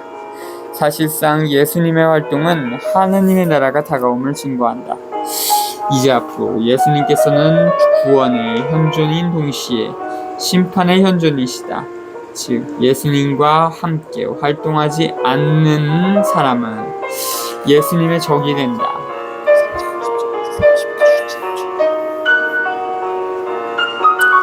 예수님께서는 우리와 함께 계시는 하나님의 계획을 실현하는 분, 사람들에게 자유와 생명을 주는 분이시다. 그런 예수님께서 마귀의 힘을 빌려 볼 것을 못 보는 사람의 눈을 뜨게 하고 할 말을 못하는 사람으로 하여금 당당하게 말을 하게 하신다고 우기는 짓은 용서받을 수 없는 죄악이다. 나누고 섬기고 살리는 일을 거절하고 독차지하고 지배하고 죽이는 일에 끝까지 고집스럽게 매달리는 사람은 성령을 더럽히는 자로서 결코 구원을 받지 못한다. 말과 마음 33. 나무가 좋으면 그 열매도 좋고 나무가 나쁘면 그 열매도 나쁘다. 나무는 그 열매를 보면 안다. 독사의 자식들아, 너희가 악한데 어떻게 선한 말을 할 수 있겠느냐. 사실 마음에 가득 찬 것을 입으로 말하는 법이다.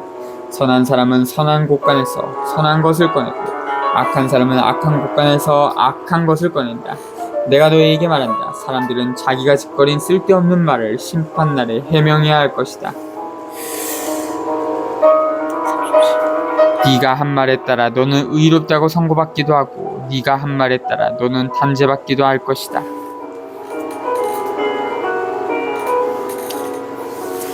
33절부터 37절. 인간이 단죄받거나 구원받는 것은 예수님을 편드느냐 아니면 반대하느냐 하는 결단에 달려있다. 그리고 각 사람은 그 기본 선택과 방향 설정에 따라서 자기 인생에 나아갈 길을 택한다. 사람을 알려면 그가 하는 말과 행동과 일을 눈여겨 지켜보면 된다. 선한 사람은 선한 말, 선한 행동, 선한 일을 하고 악한 사람은 악한 말, 악한 행동, 악한 일을 하게 마련이다. 각 사람은 죽은 다음 하나님 앞에서 자기가 일생 동안 할 말, 행동, 일에 대하여 심판을 받을 것이다. 요나의 표징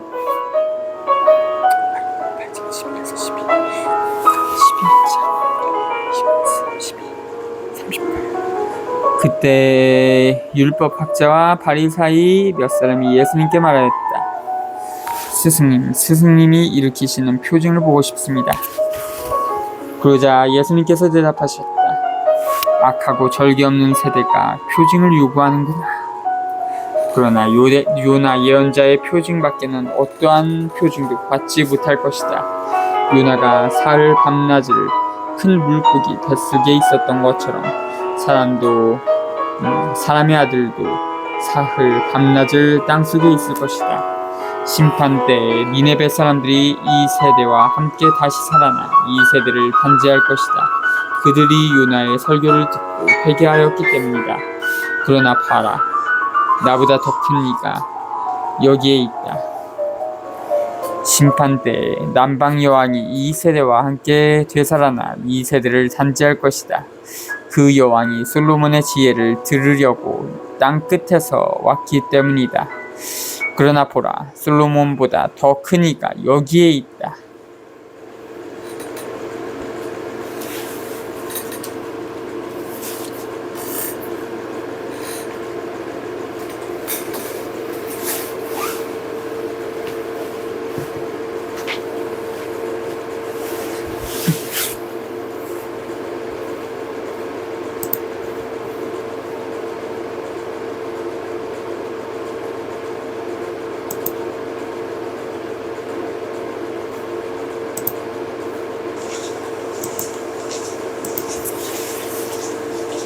어, 43절부터 45절.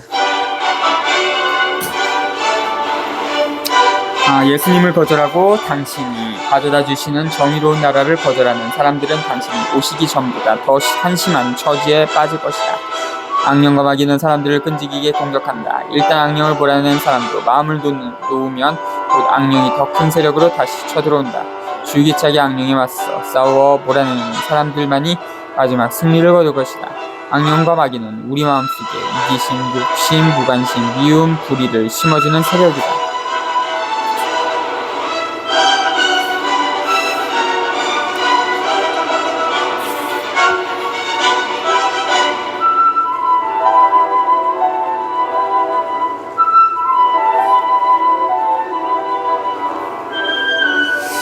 어, 38절부터 42절. 예수님께서는 기적을 행하여 당신 사명을 증명해 보이라는 요구를 거절하신다. 왜냐하면 예수님과 더불어 몸바치고 싶지 않은 자들에게는 그 어떤 기적도 신앙을 일깨워 줄 수 없기 때문이다. 예수님께서 보여주시는 유일한 증표는 당신 죽음과 부활이다. 예수님의 죽음과 부활은 당신 사명이 온전히 참됨을 증거해주고 확인해주는 도장이다. 믿음이 있는 사람들에게는 겉으로 드러나는 기적이 필요 없다. 오히려 믿음이 없는 사람들이 그런 밖으로 드러나는 기적을 보고 싶어한다. 예수님께는 믿음이 있는 사람의 마음과 인격 안에서 일어나는 마음속 기적이 중요하다. 겉으로 드러나는 기적은 그런 마음속 기적을 확인해주는 징표에 지나지 않는다.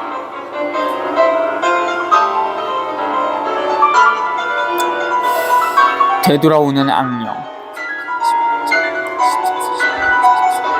더러운 영이 사람에게서 나가면 쉴 때를 찾아 물 없는 곳을 돌아다니지만 찾지 못한다. 그때 그는 내가 나온 집으로 돌아가야지 하고 말한다. 그러고는 가서 그 집이 비어있을 뿐만 아니라 말끔히 치워지고 정돈되어 있는 것을 보게 된다.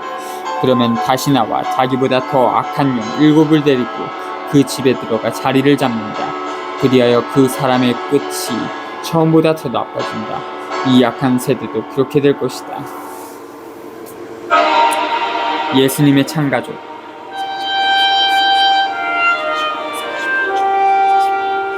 예수님께서 아직 군중에게 말씀하고 계시는데 그분의 어머니와 형제들이 그분과 이야기하려고 밖에 서 있었다. 그래서 어떤 이가 예수님께 보십시오. 스승님의 어머님과 형제들이 스승님과 이야기하려고 밖에 서 계십니다 하고 말하였다. 그러자 예수님께서 당신께 말한 사람에게 누가 내 어머니고 누가 내 형제들이냐 하고 반문하셨다. 그리고 당신의 제자들을 가리키며 이르셨다. 이들이 내 어머니고 내 형제들이다. 하늘에 계신 내 아버지의 뜻을 실행하는 사람이 내 형제요 누이요 어머니다. 46절부터 50절, 마르코 3장 31절부터 35절의 주참조. 마테오는 예수님의 가족이 당신 제자들임을, 즉 이미 당신을 따르기로 결심하고 나선 사람들의 공동체임을 강조한다. 예수님의 가르침을 깨닫고 다른 사람들에게 전하는 사람들이 그들이다. 하나님의 뜻에 따라 길을 가고 예수님께서 제안하신 철저한 계명에 순종하는 사람들이 그들이다. 이런 모양으로 바리새이들의 악한 세대와는 아주 다른 새로운 세대가 시작한다.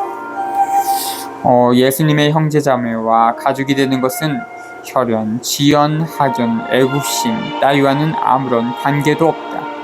당신의 사랑과 정의를 실천하고 이루어내는 사람이면 누구나 아무런 차별 없이 예수님의 부모요, 형제자매요, 가족이다. 예수님께서 세우시는 하나님의 나라에서는 특권층도 있을 수 없고 과당도 있을 수 없다.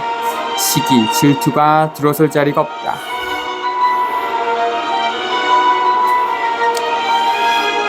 어, 13장 1절부터 9절, 마르코 4장 1절부터 9의 추천주. 하나님의 나라가 이미 여기에 와 있다면 어찌하여 갈등과 실패가 있는가?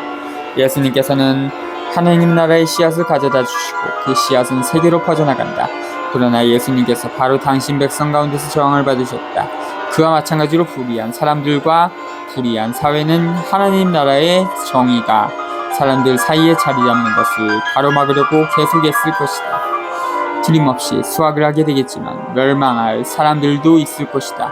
즉 마지막 승리가 오기 전에 하나님 나라의 씨앗을 숨막혀 죽게 할 사람들도 있을 것이다. 하나님의 나라를 심어가는데 따른 그 같은 어려움을 인정하지 않고 피하려 드는 사람은 그 나라의 신비를 이해하지 못할 것이다. 하나님의 사랑과 정의가 넘치는 사회와 세계를 일구어가려는 노력과 투쟁은 수많은 암초와 어려움에 부딪히게 되어 있다. 그러나 그 노력과 투쟁은 온갖 어려움을 뚫고 결국 풍성한 열매를 맺을 것이다. 돌밭과 가시덤불 같은 마음을 가진 사람들은 그런 노력과 투쟁을 쉽사리 포기한다. 그러나 좋은 땅과 같은 마음을 가진 사람은 그런 노력과 투쟁을 계속하여 놀라운 열매를 맺을 것이다. 씨 뿌리는 사람의 비유.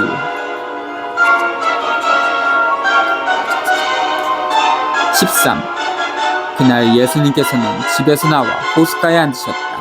그러자 많은 군중이 모여들어 예수님께서는 배에 올라앉으시고 군중은 물가에 그대로 서 있었다. 예수님께서 그들에게 많은 것을 비유로 말씀해 주셨다. 자, 씨 뿌리는 사람이 씨를 뿌리러 나갔다.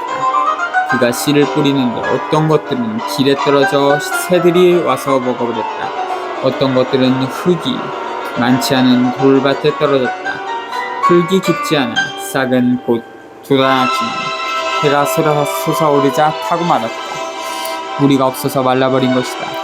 또 어떤 것들은 가시덤불 속에 떨어졌는데 가시덤불이 자라면서 숨을 막아버렸다. 그러나 어떤 것들은 좋은 땅에 떨어져 열매를 맺었는데 어떤 것은 100배, 어떤 것은 60배, 어떤 것은 30배가 되었다. 귀 있는 사람은 들어라.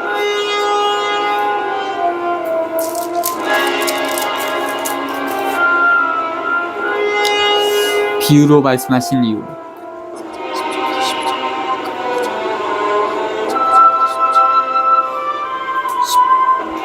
제자들이 예수님께 다가와 왜 저 사람들에게 비유로 말씀하십니까? 하고 물었다.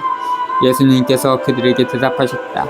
너희에게는 하늘나라의 신비를 아는 것이 허락되었지만 저 사람들에게는 허락되지 않았다. 사실 가진 자는 더 받아 넉넉해지고 가진 것이 없는 자는 가진 것마저 빼앗길 것이다. 내가 저 사람들에게 비유로 말하는 이유는 저들이 보아도 보지 못하고 들어도 듣지 못하고 깨닫지 못하기 때문이다. 이렇게 하여 이사야의 예언이 저 사람들에게 이루어지는 것이다. 너희는 듣고 또 들어도 깨닫지 못하고 보고 또 보아도 알아보지 못하리라. 저 백성이 마음은 무디고 귀로는 제대로 듣지 못하며 눈은 감았기 때문이다. 이는 그들이 눈으로 보고 귀로 듣고 마음으로 깨닫고서는 돌아와 내가 그들을 고쳐주는 일이 없게 하려는 것이다. 그러나 너희의 눈은 볼 수 있으니 행복하고 너희의 귀는 들을 수 있으니 행복하다. 내가 진실로 너희에게 말한다. 많은 예언자와 의인이 너희가 보는 것을 보고자 갈망하였지만 보지 못하였고 너희가 듣는 것을 듣고자 갈망하였지만 듣지 못하였다. 10절부터 17절 마르코 4장 10절부터 12의 주첨조. 하나님 나라의 신비는 예수님을 이미 메시아로 받아들인 사람들에게만 알려질 것이다. 실패하는 가운데서도 예수님을 메시아로 받아들이는 일은 하늘나라를 심는 데 따른 끊임없는 고통과 어려움을 이해하게 해준다. 그리고 이것은 행복선언이기도 하다. 불의한 사회의 사상, 흐름, 풍조와 을에 해오던 일에 젖어 살면서 사랑과 정의가 넘치는 사회와 세계를 만들어가는 일에는 아무런 관심도 보이지 않는 자들은 예수님의 비유와 가르침을 깨닫지도 못하고 받아들이지도 않는다. 그러나 가난한 사람들은 예수님께서 행복하여라 마음이 가난한 사람들 하늘나라가 그들의 것이다 하고 선포하시자 예수님의 말씀과 활동을 통하여 실현되는 하나님의 계획을 알아듣는다. 가난한 사람들의 기쁨과 슬픔을 온몸으로 함께 나누려고 애쓰는 사람들은 그 사랑이 점점 더 커진다. 그러나 그들을 애써 등 돌리고 나몰라라 하는 자들은 그 마음이 점점 더 메말라가고 모질어진다. 불쌍한 사람들 앞에서 마음을 닫아 걸고 그들의 부르짖음에 귀를 막고 그들의 참상에 눈을 감는 자들은 하나님 나라의 기쁜 소식을 알아듣지 못하고 사랑과 정의가 무엇인지도 깨닫지 못한다. 하나님과 가난한 사람들에게 자기 자신을 열어놓는 사람들만이 사랑과 정의가 무엇인지를 알고 그 실천이 새로운 세계와 역사를 창조할 것임을 알 수 있다. 구약시대의 예언자들과 의인들도 생전에는 예수 그리스도의 놀라운 기쁜 소식을 듣지 못했지만 우리는 지금 여기에서 그 기쁜 소식을 들을 수 있다.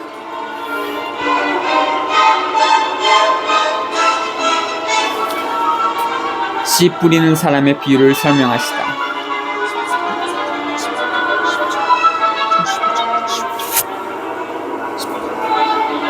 그러니 너희는 씨 뿌리는 사람의 비유를 새겨들어라.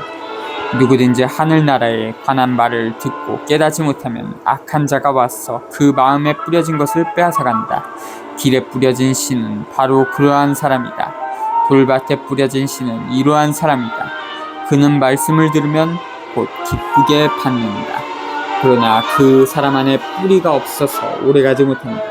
그래서 말씀 때문에 환난이나 박해가 일어나면 그는 곧 걸려 넘어지고 만다. 가시는 물속에 뿌려진 이는 이러한 사람이다. 그는 말씀을 듣기는 하지만 세상 걱정과 재물의 유혹이 그 말씀의 숨을 막아버려 열매를 맺지 못합니다. 좋은 땅에 뿌려진 씨는 이러한 사람이다. 그는 말씀을 듣고 깨닫는다. 그런 사람은 열매를 맺는데 어떤 사람은 100배, 어떤 사람은 60배, 어떤 사람은 30배를 낸다. 18절부터 23절 하느님 나라에 대한 말씀.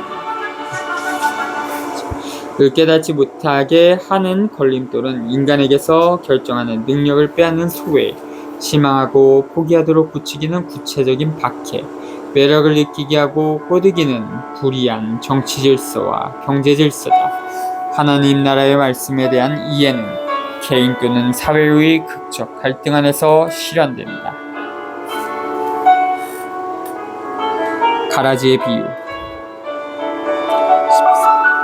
예수님께서 또 다른 비유를 들어 그들에게 말씀하셨다.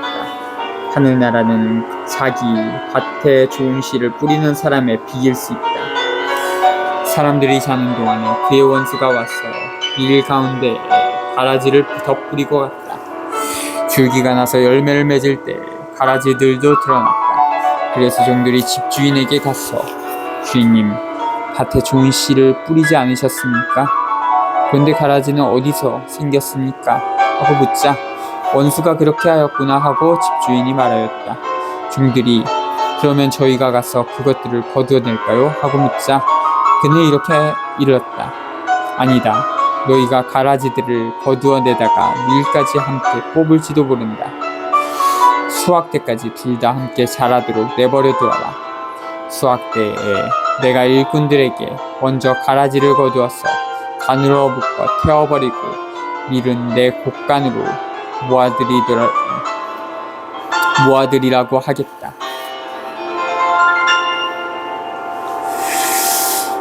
어, 24절부터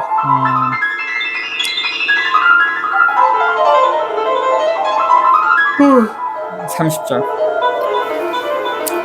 메시아는 이미 오셨다. 그런데 왜 하나님의 나라가 아직 결정적으로 세워지지 않는가? 예수님께서 이 물음에 대답하신다. 그 이유를 인간의 본성적 불완전함에다 돌려서는 안 되고 세상에서 하나님의 권위를 빼앗으려 하는 자가 미리 꾸민 파괴공작에 돌려야 한다고 말씀하신다. 선인과 악인을 갈라놓는 일은 인간이 할 일이 아니라 오로지 하나님만이 심판을 내리실 수 있다.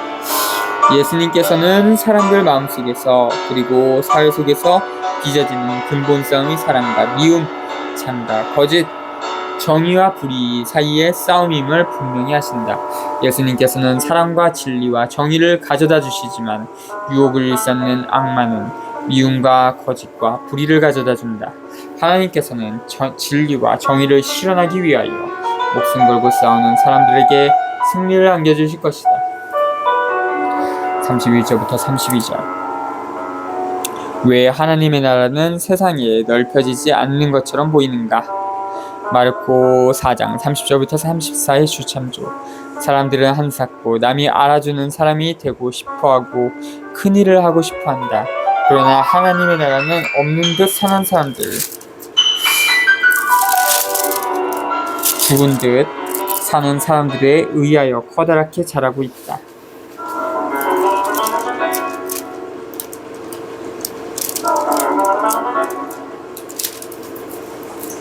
누룩의 비유.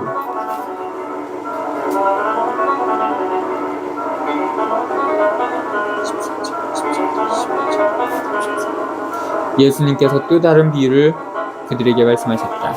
하늘나라는 누룩과 같다. 어떤 여자가 그것을 가져다가 밀가루 서말 속에 집어넣었더니 마침내 온통 부풀어 올랐다. 33절. 제자들의 공동체는 사람들 가운데서 사라지는 것처럼 보인다. 그렇지만 그렇게 생각하고 있는 순간에도 하나님의 나라는 사회를 바꾸어 나가는 활동을 계속하고 있다. 아무도 알아주지 않는 가운데서 하나님 홀로 보시는 앞에서 보잘것없어 보이는 사람을 사랑하는 행위 하나하나만이 사회를 올바른 쪽으로 바꿀 수 있다. 비유를 들어 가르치시다. 예수님께서는 군중에게 이 모든 것을 비유로 말씀하시고 비유를 들지 않고는 그들에게 아무것도 말씀하지 않으셨다.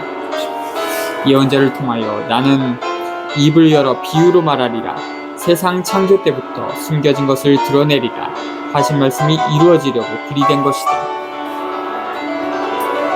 34에서 35절 예수님의 인격과 사명을 통해서만 세상이 시작하면서부터 역사 속에 숨겨진 하나님 나라의 신비를 이해할 수 있다. 가라지의 비유를 설명하시다. 그 뒤에 예수님께서 군중을 떠나 집으로 가셨다. 그러자 제자들이 그분께 다가와 밭의 가라지 비유를 저희에게 설명해 주십시오 하고 청하였다. 예수님께서 이렇게 이르셨다. 좋은 씨를 뿌리는 이는 사람의 아들이고 밭은 세상이다. 그리고 좋은 씨는 하늘나라의 자녀들이고 가라지들은 악한 자의 자녀들이며 가라지를 뿌리는 원수는 악마다. 그리고 수확되는 세상 종말이고 일꾼들은 천사들이다. 그러므로 가라지를 거두어 불에 태우듯이 세상 종말에도 그렇게 될 것이다. 사람의 아들이 자기 천사들을 보낼 터인데 그들은 그의 나라에서 남을 죄짓게 하는 모든 자들과 불의를 저지르는 자들을 거두어 불구덩이에 던져 버릴 것이다. 그러면 그들은 거기에서 울며 이를 갈 것이다. 그때 의인들은 아버지의 나라에서 해처럼 빛날 것이다. 귀 있는 사람은 들어라. 36절에서 43절 비유에 대한 설명은 역사 속에 계시는 하나님 나라의 힘찬 움직임을 보여준다. 예수님께서는 하나님의 나라를 역사 속에다 세우셨다. 그런데 역사는 착한 사람들과 악한 자들의 활동으로 이루어지고 있다. 하나님 나라는 악령과의 싸움에 들어가고 정의로운 사람들이 마침내 승리하도록 이끈다. 역사는 하나님 나라의 영광스러운 나타남을 기다리는 끊임없는 긴장이다.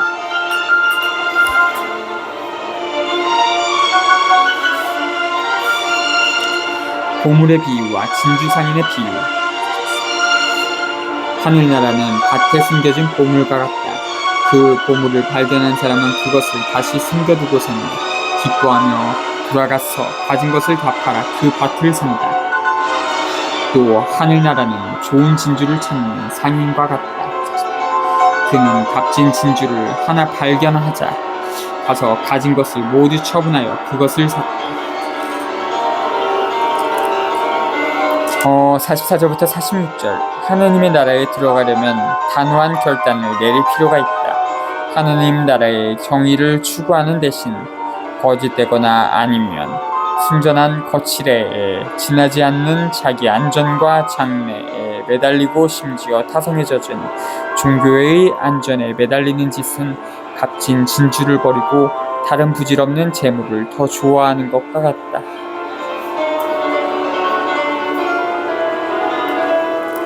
그물의 비유.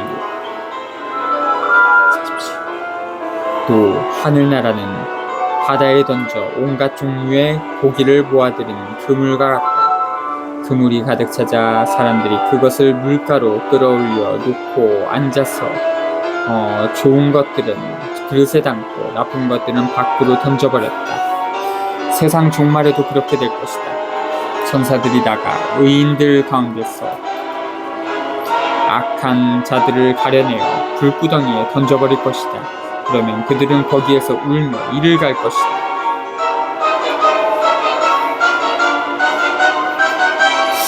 아까 읽었던 내용과 비슷한 것 같습니다. 47절부터 50절 하나님 나라의 완성은 선인과 악인을 갈라놓는 심판을 통하여 실현된다. 예수님께서 선포하신 정의를 실천에 옮기며 살아온 사람들은 하나님 나라에 결정적으로 들어가게 될 것이다. 그러나 그렇게 살지 않은 사람들은 하나님 나라에서 영원히 쫓겨나게 될 것이다. 그러니 살아있을 때부터 지금 곧 결단을 내릴 필요가 있다. 비유를 끝내는 말씀. 너희는 이것들을 다 깨달았느냐? 제자들이 네 하고 대답하자 예수님께서 그들에게 이르셨다.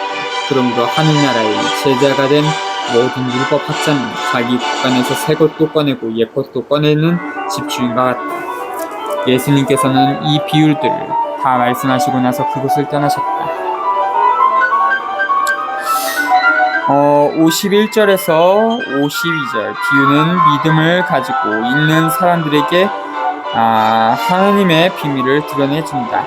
따라서 예수님의 제자가 된 율법학자는 구약과 신약 사이의 연관성을 깨달을 수가 있다. 예수님 안에서 모든 것이 새로워지고 새로운 의미를 띈다. 53절부터 58절 마르코 6장 1절부터 6의 주참조. 예수님의 고향 사람들은 당신의 가르침과 기적을 보고 놀라면서도 당신이 행사하시는 권위가 어디에서 나온 것인지 문제를 제기한다. 자기들 가운데 한 사람일 뿐인 예수님께서 하나님의 권위를 행사한다는 것은 도저히 있을 수 없는 일이라고 생각한다. 그래서 예수님을 배척한다. 이 배척은 우연한 일이 아니다. 오히려 이 배척이 예수님께서 하나님으로부터 파견을 받으신 분이라는 가장 뚜렷한 증거다. 사실상 구약의 모든 예언자들도 고향과 지 집에서는 배척을 받았다.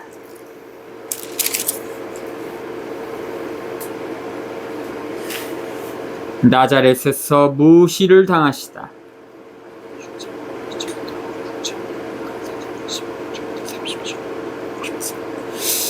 예수님께서 고향에 가시어 회당에서 사람들을 가르치셨다. 그러자 그들은 놀라서 이렇게 말하였다. 저 사람이 어디서 저런 지혜와 기적의 힘을 얻었을까? 저 사람은 목수의 아들이 아닌가?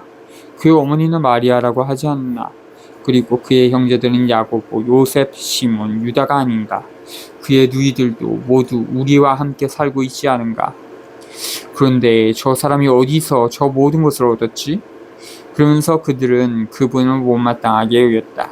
그러자 예수님께서 그들에게 이르셨다. 예언자는 어디에서나 존경받지만 고향과 집안에서만은 존경받지 못한다. 그리고 그들이 믿지 않으므로 그곳에서는 기적을 많이 일으키지 않으셨다.